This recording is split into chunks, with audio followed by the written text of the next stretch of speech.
السلام علیکم۔ ایک بار پھر UGC نیٹ اور JRF کی اردو کے ساتھ میں حاضر ہوں۔ میرے پاس ابھی 50 نمبر کے 2 اور نوٹس ہیں، اس لیے میں سوچ رہا ہوں کہ یہ بھی آپ کے حوالے کر دوں۔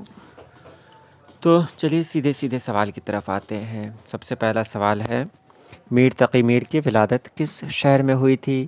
آپ سبھی لوگ جانتے ہیں ان کی ولادت آگرہ میں ہوئی تھی۔ قصیدے کے ابتدائی اشعار کو کیا کہتے ہیں؟ تو قصیدے کے ابتدائی اشعار کو کہتے ہیں تشبیب۔ ڈرامہ انارکلی میں انارکلی کا اصلی نام کیا ہے؟ تو ڈرامہ انارکلی میں نادرہ اصلی نام ہے انارکلی کا۔ ترقی پسند ادب کا نمائندہ نقاد کون ہے؟ تو یہ ہے احتشام حسین۔ اس کے بعد ہے زندہ نامہ کا تعلق کس صنف سے ہے؟ تو زندہ نامہ کا تعلق ہے شاعری سے۔ چلیے یہاں دیکھتے ہیں،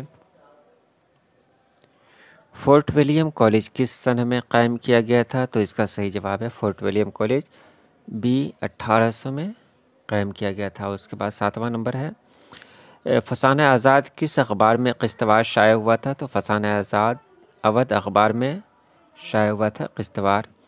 8واں نمبر ہے، نذیر اکبر آبادی کا اصل نام کیا ہے؟ تو صحیح جواب ہے ولی محمد۔ 9واں نمبر ہے، مادھو اور گھیسو کفن کے نام پر روپے جمع کر کے کہاں جاتے ہیں؟ تو یہ لوگ مے خانہ جاتے ہیں۔ اس کے بعد ہے 10واں نمبر میں ہے، ان میں سے کون شاعر غالب کا ہم عصر نہیں ہے؟ تو اس میں ہے درگا سہائے سرور۔ 11 نمبر میں ہے، ان میں سے کس زمرے کا تعلق صنف افسانہ سے ہے؟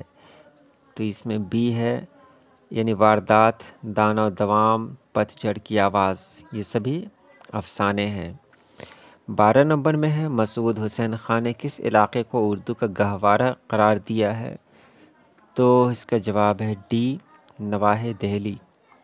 13 میں ہے، اردو کا متنازع فی نقاد کون ہے؟ صحیح جواب ہے کلیم الدین احمد۔ اور اب آگے دیکھتے ہیں، 15 میں ہے، اردو میں مارکسی تنقید کی ابتدا کس تحریک کے زیر اثر ہوئی؟ تو یہ ہے ترقی پسند تحریک۔ اس کے بعد رجز کا مقصد کیا ہوتا ہے؟ تو رجز کا مقصد ہوتا ہے اعلان جنگ۔ 17 میں ہے، باغ بہشت سے مجھے حکم سفر دیا تھا کیوں؟ کار جہاں دراز ہے اب میرا انتظار کر، کس کا شعر ہے؟ تو یہ محمد اقبال کا شعر ہے۔ 18 میں ہے، دکنی ادب کے اولین دور کی نشاندہی کیجیے؟ تو دکنی ادب کا سب سے پہلا دور ہے بہمنی دور۔ چلیے اس کے بعد 19 نمبر کے سوال پہ آتے ہیں ہم لوگ، ان میں سے کون سا ناول قرۃ العین حیدر کا نہیں ہے؟ تو تلاش بہارا قرۃ العین حیدر کا نہیں ہے، یہ جمیلہ ہاشمی کا ہے۔ 20 میں ہے، ان میں سے کس میں بحر و وزن اور قافیہ کی پابندی کی جاتی ہے؟ بحر و وزن اور قافیہ کی پابندی کی جاتی ہے، تو یہ پابند نظم میں کی جاتی ہے۔ ان میں سے کس تصنیف میں عربی اور فارسی الفاظ کے استعمال سے گریز کیا ہے؟ تو یہ ہے رانی کیتکی کی کہانی۔ 22 میں ہے، نرنگ خیال کے مصنف کون ہے؟ تو نرنگ خیال کے مصنف ہیں محمد حسین آزاد۔ 23 میں دیکھیں، انجمن ترقی پسند مصنفین کی پہلی کل ہند کانفرنس کس شہر میں ہوئی تھی؟ تو یہ لکھنؤ میں ہوئی تھی۔ اس کے بعد ہے، امراؤ جان ادا کا گلچین اول کون ہے؟ تو یہ جواب ہے سی، گوہر مرزا۔ اس کے بعد 25 میں ہے، غالب کے اردو خطوں کا دوسرا مجموعہ کس نام سے شائع ہوا؟ تو اردو معلیٰ کے نام سے شائع ہوا۔ خاقانیِ ہند کس شاعر کو کہا جاتا ہے؟ تو خاقانیِ ہند کہا جاتا ہے شیخ ابراہیم ذوق۔ اس کے بعد دیکھیں 27 میں ہے، اصلیت، سادگی اور جوش کی بحث کس کتاب میں ملتی ہے؟ تو یہ مقدمہ شعر و شاعری میں ملتی ہے۔ شبلی نعمانی نے کس کتاب کو مدلل مداحی سے تعبیر کیا ہے؟ تو حیات جاوید کو تعبیر کیا ہے۔ ان میں سے کس صنف کا عہد جدید کا رزمیہ ان میں سے کس صنف کو عہد جدید کا رزمیہ کہا جاتا ہے؟ تو یہ ناول کو کہا جاتا ہے۔ پریم چند کا سن وفات کیا ہے؟ تو 1936 میں 36 ہے۔ 31 میں ہے شعلہ و شبنم کس کا شعری مجموعہ ہے؟ تو شعلہ و شبنم جوش ملیح آبادی کا شعری مجموعہ ہے۔ دیکھیے میں بھول گیا یہاں سے اس کو یہ کرنا۔ شعلہ و شبنم کس کا شعری مجموعہ ہے؟ تو جوش ملیح آبادی کا ہے۔ اس کے بعد 32 میں دیکھیں، ان میں سے کون نقاد ترقی پسند ادب کی مخالفت پر تاعمر کمر بستہ رہا؟ تو محمد حسن عسکری۔ اردو شاعری کو شاہین کا استعارہ کس کی عطا ہے؟ تو محمد اقبال کی عطا ہے۔ گوتم نیلمبر کس ناول کا کردار ہے؟ تو گوتم نیلمبر آگ کا دریا کا کردار ہے۔ 35 میں ہے، یہ مصرع کس شاعر کا ہے؟ 5ویں پشت ہے شبیر کی مداحی میں، تو یہ میر انیس کا ہے۔